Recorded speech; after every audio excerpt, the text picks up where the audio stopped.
Split is the newest horror thriller from director M. Night Shyamalan. It stars, and I have this pulled up because I don't know any of their names, Anya Taylor-Joy, Haley Lou Richardson, and Jessica Sula, as well as the one we all know, James McAvoy, who plays Kevin, a man with 23 personalities who kidnaps 3 teenage girls as a 24th personality develops. So, as this is an M. Night Shyamalan film, there's obviously a lot of speculation going in. It's like an Adam Sandler movie.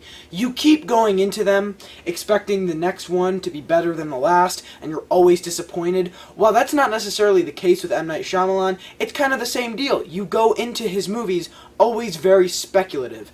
And obviously, he's made shit for the last 10 years. I don't really think many people can deny that. Yes, you can make an argument that The Visit is okay. I haven't seen it personally, but you can't really make good arguments for Lady in the Water or The Village or The Happening or The Last Airbender or After Earth or anything he's made since Unbreakable, except for Signs. So, with that speculation, what comes from a movie like this, I walked out of it saying, it's fine.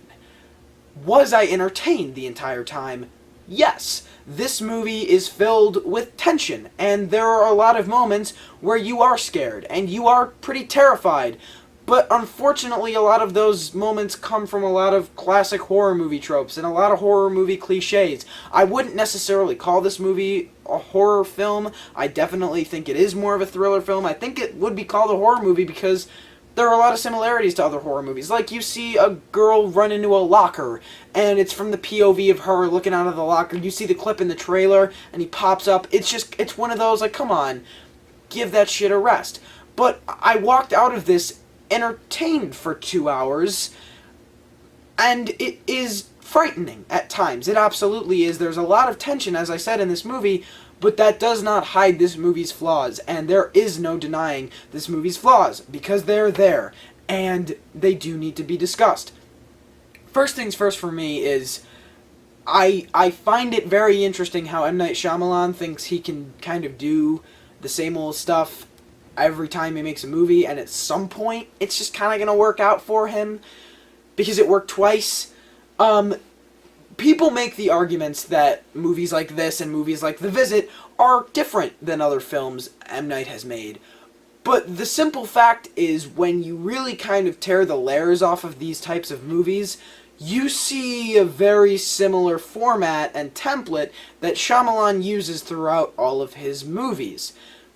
You've got your twist, you've kind of got your director's cameo, and yes, they are small things, but they can be noticeable when you're looking at the actual way the story is laid out and how the pieces are put together. This movie feels very similar to previous Shyamalan films, and that's not always necessarily the best thing, considering his previous attempts at making movies haven't been so great. But my real issue with this movie is the screenplay and the script, and with that, I believe, comes the story. And this sort of is a flaw in two senses. One is the story, and one is the actual dialogue. Dialogue I'll talk about first. The issue I noticed with dialogue is primarily in the first, 45 minutes of this thing. And the issue is that it brings you that horror cliche dialogue. And the fact that there are 3 girls in this movie, and 2 of them are stupid. But not just that, they have these mumbo-jumbo, very convoluted intentions and obstacles and ways of actually presenting them to the audience. They just say everything. But the issue is that they're constantly switching in the way they either act around each other or act in the way of, this is how we want to enact the plan that we're running through our brains right now. The script is very inconsistent in the way these characters are built and the way these characters speak and interact with one another, and how they just overall react when a certain thing will happen to them or other members of their party. That's what's so inconsistent about not just the script but the dialogue. It's the way they convey that to the audience that I think really stands out when you're looking at this movie.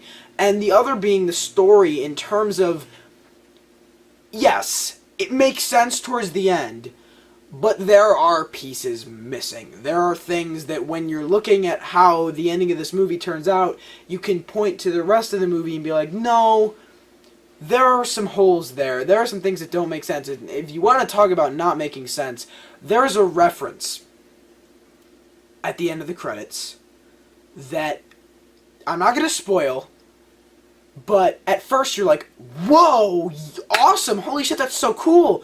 And then you take a second and you think about it and you go, wait a minute, that doesn't make any sense. I feel like Shyamalan, I feel like that kind of sums up how Shyamalan makes movies now. And it's that at first you go, holy shit, that's awesome.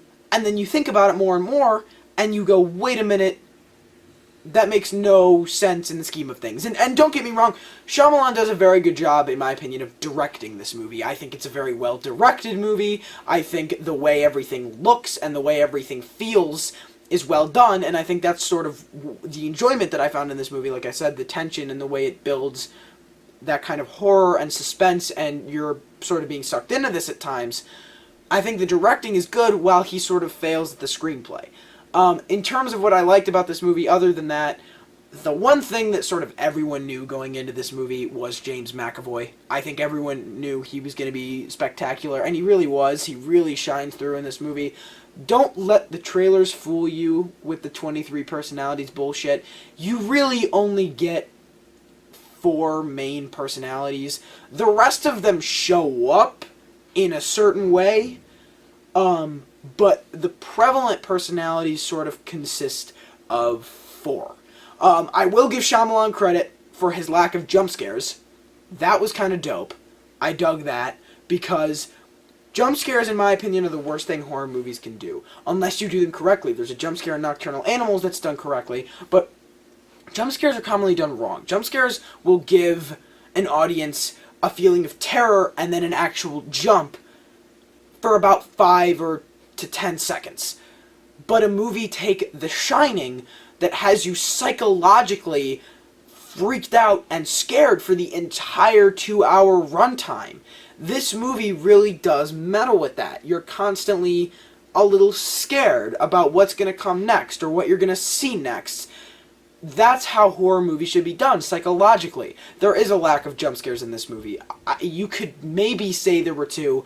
I honestly think that the trailer has more jump scares than this movie, and the jump scares in the trailer aren't even necessarily in this movie. That's practically what I enjoyed about this movie. So, overall, this is enjoyable, and I think most audiences are going to come out of this saying that was a good movie. And you know what? It is a good movie. It is not a bad movie, but this is nothing great. This is nothing exceptional. This is nothing we haven't seen before. This movie has severe script problems, whether it's the dialogue, whether it's the story, or another issue I had with it was exposition, and the way they sort of just spoon-fed you everything. There's a conversation at the beginning of the movie to where it's just explaining one of the characters as opposed to letting that character develop over time, and you do get into that. You do get into the development of that specific character, but it feels at first that they're just shoving that kind of down your throat, so you're like, this character's weird, this character's popular, this character's this. It's all sorts of things like that that really kind of bug you throughout this movie. So, despite its flaws and despite its inconsistencies, this is an enjoyable movie that I think most will enjoy. I would recommend this to an average movie watcher. I'm going to give this movie a 6 out of 10. So, what did you guys think? Have you seen Split? Have you not seen Split? Do you agree with me? Do you disagree with me? Let me know in the comments below. If you enjoyed, leave a like, subscribe. I hope you guys enjoyed. By the way, thank you all for 100 subscribers. I'd like to just give a really quick mention. If you want to follow me on Twitter, I hope to be using that a little more. It's at IceColdFilm. Thank you so much for everything, for the support. It's been awesome getting here. I can't wait to bring you guys more content. I hope you enjoyed, and I will see you all next time.